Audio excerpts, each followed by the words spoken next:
नमस्कार दोस्तों। तो मुंबई जैसे शहरों में लोकल ट्रेन सिर्फ एक मोड ऑफ ट्रांसपोर्ट नहीं है, बल्कि एक लाइफ लाइन या कहें तो मौत का सफर है। या यूं कहें तो हर दिन लाखों लोग अपना घर छोड़ते हैं एक बेहतर जिंदगी की उम्मीद में और चढ़ जाते हैं इस लाइफ लाइन यानी कि मुंबई की लोकल ट्रेन में। लेकिन अगर 3 दिन पहले की न्यूज आप सुनेंगे कि ये जो लाइफ लाइन है ये हकीकत में तो एक मौत का सफर है, तो आइए जानते हैं क्या हुआ मुंब्रा और दीवा के बीच, कि कैसे जब एक टर्न आता है तो सारे लोग जो कि गेट पर चढ़े हुए थे बिना किसी सपोर्ट के, तो इस कारण 5 से 6 लोगों की मौत हो जाती है। तो आइए जानते हैं सब कुछ डिटेल में कि कैसे थाने डिस्ट्रिक्ट के बीच में जब एक कर्व आता है तो पूरी ट्रेन रश से भरी हुई थी और जैसे ही कर्व आता है तो 5 से 6 लोग गिरकर अपनी जान खो देते हैं। 13 passengers fell onto the tracks from an overcrowded train, of which 4 lost their lives near the Mumbra railway station in Thane district. क्योंकि जैसा आपने देखा होगा कि जैसे ही आरसीबी मैच जीती है तो उसके नेक्स्ट डे जब सेलिब्रेशन के लिए जब सारे लोग इकट्ठा होते हैं तो कैसे भगदड़ के बीच में 11 से ज्यादा लोगों की जान चली जाती है, जिसमें एक छोटा बच्चा भी था। और इन्हीं सब चीजों से हमें यही चीज देखने को मिलती है कि कैसे हमारे भारत में हर एक जान की कीमत कुछ भी नहीं है। तो यहाँ पर हमारा सीधा सवाल जाता है प्रशासन से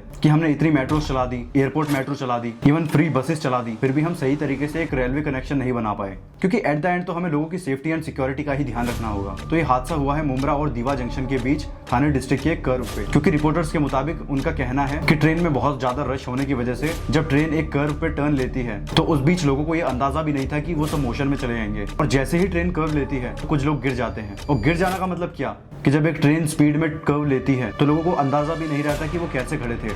और ये तो लोकल ट्रेन की बात है जहाँ पर गेट भी नहीं थे। और ये मुंबई का पहला हादसा नहीं है। हर रोज जब लोग अपने काम पे जाते हैं सुबह तो वो ऐसे ही गेट पर लटक कर ही जाते हैं। और ये तो कुछ भी नहीं है, इवन लोग प्लेटफॉर्म तक पहुंचने के लिए भी बहुत ज्यादा फाइट करते हैं। पर क्यों? क्योंकि ट्रेन कम है, इंफ्रास्ट्रक्चर कम है और कोचेस कम है। और तो और ये सारी ट्रेन मेंटेनेंस में भी फेल है। आपको जानकर हैरानी होगी कि एक साल के अंदर 3000 से ज्यादा लोगों की जान जाती है सिर्फ मुंबई में, वो भी रेलवे हादसों में। और इतना सब होने के बाद में भी सरकार ने क्या कुछ किया? क्योंकि जैसा आपको भी पता होगा कि बड़े बड़े एड्स आते हैं कि अब हमारे देश में बुलेट ट्रेन चलने वाली है। तो बुलेट ट्रेन के आने से तो सिर्फ उन्हीं लोगों को फायदा होगा ना जो बहुत ही ज्यादा रिच हैं, फिर अपर मिडिल क्लास से बिलोंग करते हैं। लेकिन उस आम आदमी का क्या जो हर रोज अपनी जान हथेली पर रखकर चल रहा है बस अपने परिवार को पालने के लिए? तो उसकी सुनवाई कौन करेगा? तो दोस्तों ये तो जब ही पॉसिबल होगा जब कोई नेता के रिलेटिव्स या फिर बड़े बड़े ऑफिसर्स के रिलेटिव्स इस लोकल ट्रेन में सफर करेंगे और अपनी जान खो बैठेंगे। और अगर कोई नेता मंत्री इस ट्रेन में नहीं बैठते हैं तो आप भी सोच लीजिए काम कभी जिंदगी में भी नहीं होगा। रेलवे मिनिस्टर्स अपनी रिपोर्ट बनाएंगे, इंक्वायरी बिठाएंगे और दुख व्यक्त किया जाएगा और बाकी बाद में सब कुछ नॉर्मल। पर उन लोगों का क्या जिनकी जान चली गई? क्या बस उनको 10-10, 20-20 लाख देकर इस बार भी छोड़ देंगे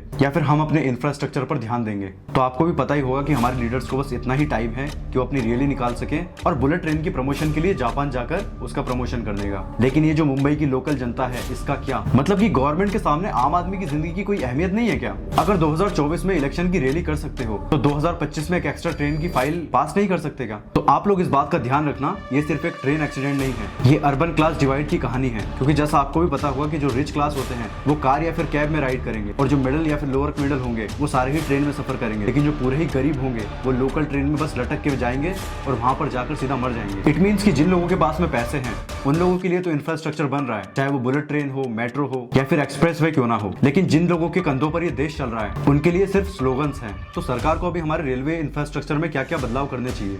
तो पहला है कि एक्स्ट्रा कोचेस चाहिए, फिर पीक आवर्स में ट्रेन की फ्रिक्वेंसी बढ़नी चाहिए, प्लेटफॉर्म सेफ्टी और जितने भी लोकल ट्रेन है सब में गेट्स होने चाहिए। क्योंकि ये हादसा ही उस वजह से हुआ है कि हमारी लोकल ट्रेन में गेट्स नहीं थे।